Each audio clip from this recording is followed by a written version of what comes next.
Hola a todos, mi nombre es Daniel García Cruz, soy estudiante de Derecho en la Universidad Ávila de México y hoy les hablaré sobre un tema muy interesante.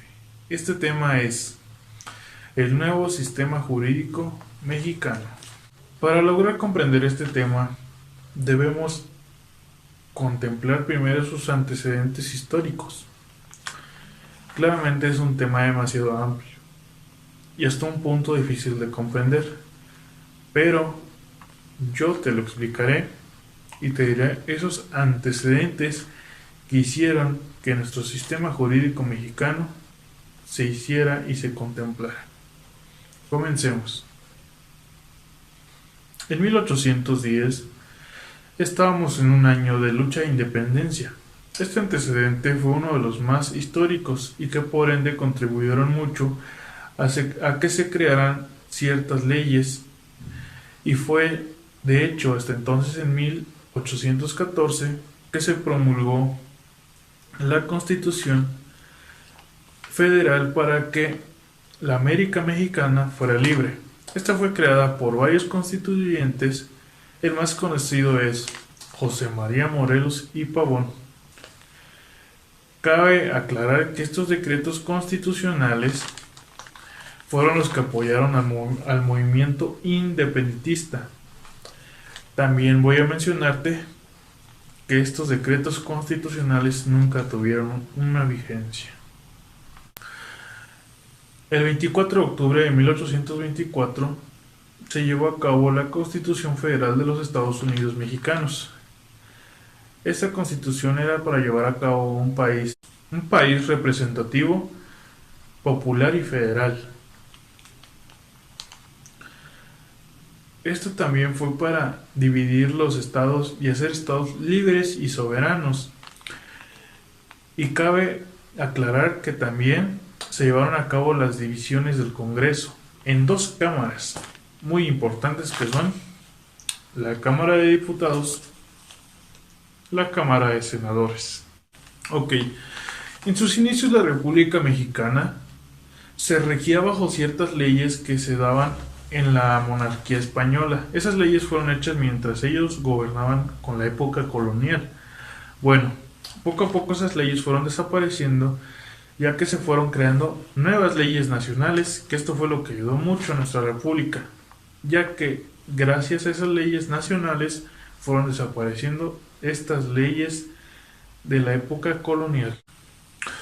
Durante las décadas siguientes te mencionaré que a cabo de los desórdenes y del poco crecimiento económico que había en ese entonces, el Congreso se motivó para hacer 7 leyes constitucionales para así desaparecer el federalismo y que se llevara a cabo el centralismo.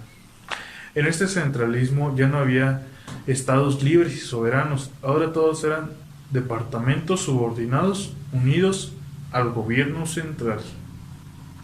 Cabe mencionar que estas leyes constitucionales mencionan los derechos del mexicano y de los habitantes de la república. Estos derechos son muy importantes hasta hoy en día, ya que cada mexicano los tiene y son muy necesarios y sí, nos rigen hoy en día.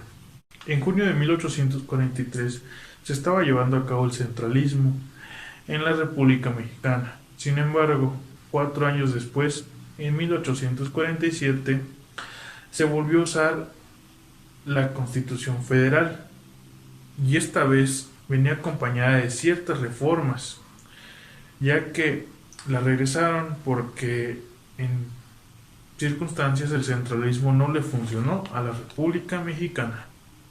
En 1856 se promulgó el Estado Orgánico Provisional de la República Mexicana, que sirvió mucho para que un constituyente se basara para sacar la constitución política de los Estados Unidos mexicanos en 1857.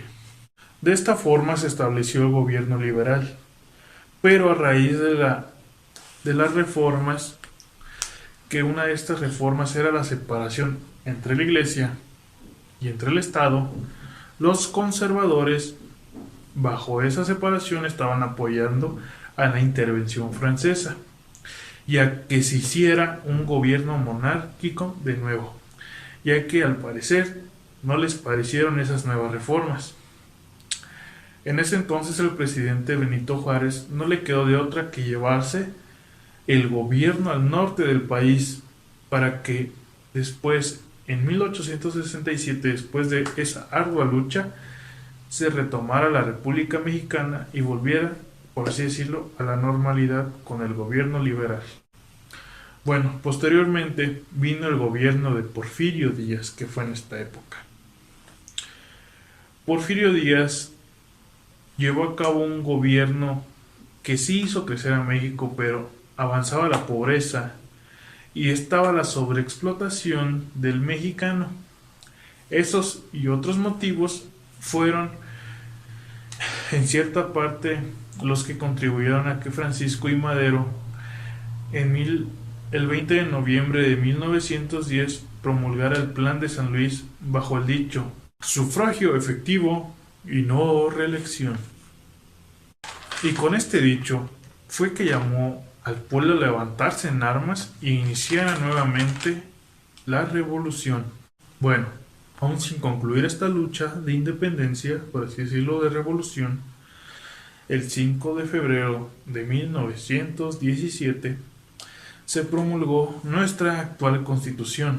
Esta es la más importante, ya que es la que hoy en día nos rige y sigue vigente, ya que esta Constitución es la que hoy nos rige con ciertas leyes y sigue vigente en nuestro país, siendo así la más importante.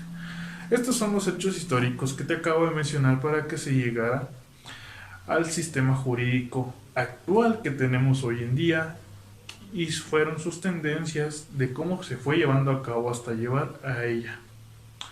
Bueno, cabe mencionar que hoy en día nos regimos en base a la Constitución Mexicana de 1917, ya que esta nos da el conjunto de normas aplicables a nuestro país hoy en día y ciertamente nos da obligaciones, pero también nos da derechos para que así podamos vivir en una población, en una sociedad, para que nos podamos comportar de manera adecuada y vivir en paz y en armonía y así desarrollándonos aún más como personas.